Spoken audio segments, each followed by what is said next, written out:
Good morning to all. Welcome to TSN school. हम पढ़ रहे हैं कक्षा 6 हिंदी व्याकरण।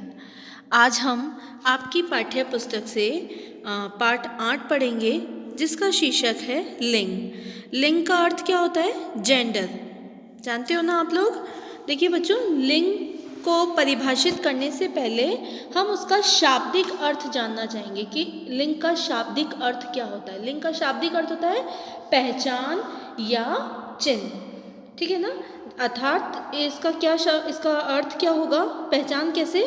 शब्द का वह रूप जो पुरुष जाति या स्त्री जाति का बोध कराता हो, उसे हम लिंग कहते हैं। समझ रहे हो ना? यहाँ पर देखो, आपकी बुक में क्या दे रखा है? लिंग शब्द से अभिप्राय है स्त्री पुरुष का बोध कराने वाले चिन्ह, अर्थात शब्द के जिस रूप से पुरुष जाति का बोध हो वह पुल्लिंग, तथा जिससे स्त्री जाति का बोध हो उसे स्त्रीलिंग कहते हैं। समझ में आया आपको कि हम लिंग के आधार पर पहचान कर सकते हैं कि ये पुरुष जाति का है या ये स्त्री जाति का है। इसीलिए लिंग शब्द का शाब्दिक अर्थ क्या होगा? पहचान होगी, ठीक है ना। तो इसका जैसे हम एग्जाम्पल देखते हैं, मोर नाच रहा है, आक्रांत है ना, तो यहाँ पर पुरुष जाति का बोध होगा, ठीक है। और हम बोलते हैं कि चिड़िया पेड़ पर बैठी है, तो इक्रांत है ना, तो यहाँ पर स्त्री जाति का बोध हो रहा है। जैसे आपके इसमें एग्जाम्पल देखो, राहुल ने अपने दोस्त को बताया कि वह कल अपने माता पिता के साथ चिड़ियाघर गया था। उसने वहाँ घोड़ा घोड़ी, मोर मोरनी, हाथी हाथिनी, हंस हंसनी आदि जानवर देखे। अब जो ऊपर लिखे जो शब्द है ना, उसमें 2 प्रकार के शब्द दिए गए हैं, जैसे घोड़ा घोड़ी, मोर मोरनी, हाथी हथनी, हंस हंसनी, ठीक है ना। तो जो पिता, घोड़ा, मोर, हाथी, हंस, ये सब क्या है? पुरुष जाति है। और माता, घोड़ी, मोरनी, हाथी, हथनी, हंसनी, ये सब स्त्री जाति है। तो पुरुष व स्त्री का ज्ञान कराने वाले शब्द ही क्या कहलाते हैं? लिंग कहलाते हैं। अब हम लिंग की एक्चुअल जो परिभाषा है वो देख लेते हैं कि परिभाषा क्या होगी। शब्द का वह रूप जो स्त्री जाति और पुरुष जाति का बोध कराता हो। बोध मतलब जानकारी, उसकी पहचान। बोध का अर्थ समझ रहे हो आप? उसकी जानकारी देना, उसकी पहचान कराना, जो स्त्री और पुरुष जाति का बोध कराते हो वह लिंग कहलाते हैं। आपने इंग्लिश में भी पढ़े होंगे जेंडर्स, ठीक है ना। वैसे ही हिंदी में भी लिंग 2 प्रकार के होते हैं, पुल्लिंग और स्त्रीलिंग। हमने पहले तो ऊपर यही देखा कि जो पुरुष जाति का बोध कराते हो या स्त्री जाति का बोध कराते हो वो लिंग कहलाते हैं। अब लिंग कितने प्रकार के होते हैं, इसके भेद क्या क्या होते हैं? तो लिंग 2 प्रकार के होते हैं। पहला है पुल्लिंग और दूसरा है स्त्रीलिंग। अब पुल्लिंग किसे कहते हैं? जिस शब्द से पुरुष जाति का बोध हो उसे पुल्लिंग कहते हैं, और स्त्रीलिंग है जिस शब्द से स्त्री जाति का बोध हो उसे स्त्रीलिंग कहते हैं। मैंने जैसे आपको एग्जाम्पल भी दिया था, मोर नाच रहा है, चिड़िया पेड़ पर बैठी है, ठीक है ना।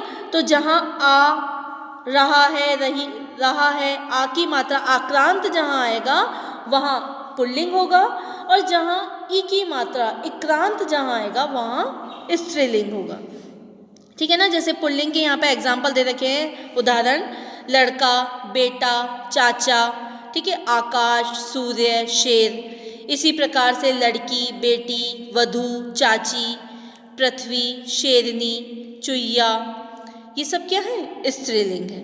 लेकिन ये तो सब सारी सजीव चीज़ें हैं, लेकिन लिंग निर्धारण मात्र सजीव चीज वस्तुओं का नहीं होता है, निर्जीव वस्तुओं का भी लिंग निर्धारण किया जाता है। जैसे हिमालय अपनी शान में खड़ा है, तो हिमालय किस में आ गया? पुल्लिंग में आ गया। इसी प्रकार पृथ्वी स्त्रीलिंग में आएगी। तो ये निर्जीव वस्तुएं हैं, इनका भी लिंग निर्धारण किया जाता है। अब पुल्लिंग की पहचान हम कैसे करते हैं? लिंग निर्धारण करते समय समस्या यह आती है कि किस शब्द को किस लिंग के अंतर्गत रखें। सजीव वस्तुओं का लिंग निर्धारण में कोई परेशानी नहीं आती, लेकिन निर्जीव वस्तुओं के लिंग निर्धारण में समस्याएं आती हैं। तो हम कुछ शब्दों की पहचान कर लेते हैं। निम्नलिखित संज्ञा शब्द सदैव पुल्लिंग होते हैं, जैसे देश और नगरों के नाम, ये हमेशा पुल्लिंग में आएंगे, ठीक है ना। ऐसे ही सभी हिंदी महीनों के नाम, जो मारवाड़ी महीने, जो हिंदी महीने चलते हैं, चैत्र, बैसाख, जेठ, आषाढ़, है ना। कुछ महीने अंग्रेजी महीने भी होते हैं, कुछ महीने अंग्रेजी ऐसे होते हैं जो पुल्लिंग में आते हैं, और कुछ अंग्रेजी महीने ऐसे होते हैं जो स्त्रीलिंग में आते हैं। और ऐसे ही दिन होते हैं, सोमवार, मंगलवार, बुधवार, गुरुवार, शुक्रवार, शनिवार, रविवार, ये सारे दिन भी किस में आते हैं? पुल्लिंग में। ऐसे पर्वतों के नाम, रत्नों के नाम, ठीक है, वृक्ष और फलों के नाम, ग्रह और नक्षत्रों के नाम, अनाज के नाम, फूलों के नाम, ये सारे किस में आएंगे? पुल्लिंग में आएंगे। इसी प्रकार कुछ शब्द ऐसे भी होते हैं, कुछ संज्ञा शब्द ऐसे भी होते हैं जिनकी स्त्रीलिंग के द्वारा पहचान की जा सकती है। जैसे हमने अंग्रेजी के कुछ महीने तो पुल्लिंग में देखे, जिसमें अगस्त, सितंबर, है ना।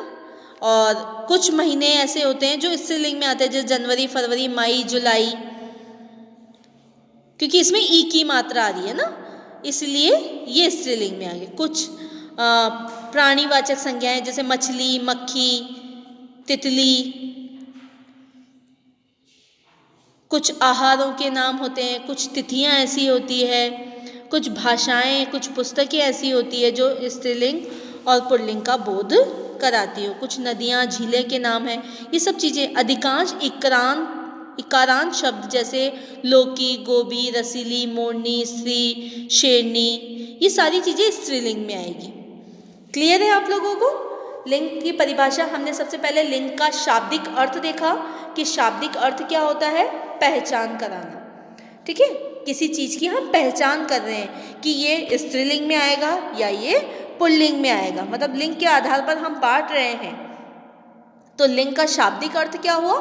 पहचान। अब इसकी परिभाषा क्या होती है?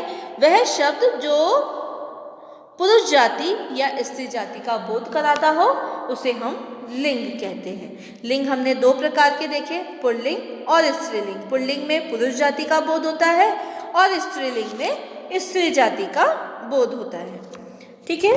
अब कुछ लिंग परिवर्तन के नियम भी दे रखे हैं, जिसमें ए आ का देने पर स्त्रीलिंग बन जाते हैं। पुल्लिंग शब्दों में अंतिम ए आ कर देने पर वह स्त्रीलिंग बन जाते हैं।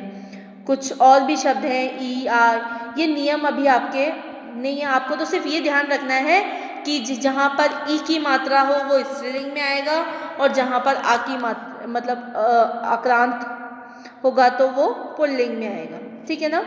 जैसे मतलब जो स्त्री का बोध कराते हैं वो स्त्रीलिंग होंगे, जो पुल्लिंग का बोध कराते हैं वो पुल्लिंग में होंगे। आपको ये शब्द सारे एक बार पढ़ने हैं, ठीक है ना। जैसे कुछ आक्रांत शब्दों में आनी लगाने पर स्त्रीलिंग बन जाते हैं, जैसे देवर का देवरानी, जेठ का जेठानी, नौकर का नौकरानी। कुछ आक्रांत शब्दों में नी लगाने पर स्त्रीलिंग बन जाता है, जैसे मोर का मोरनी, चोर का चोरनी, ऊँट का ऊँटनी, ठीक है। कुछ शब्द आ में इया जोड़ने पर भी स्त्रीलिंग बन जाता है, जैसे गुड्डा का गुड़िया, कुत्ता का कुतिया, चूहा का चूहिया। ये सारे शब्द आपको पढ़ने पड़ेंगे एक बार, तो आपको आसानी से याद हो जाएंगे, ठीक है ना। आज हमने क्या देखा कि स्त्रीलिंग शब्द क्या होते हैं।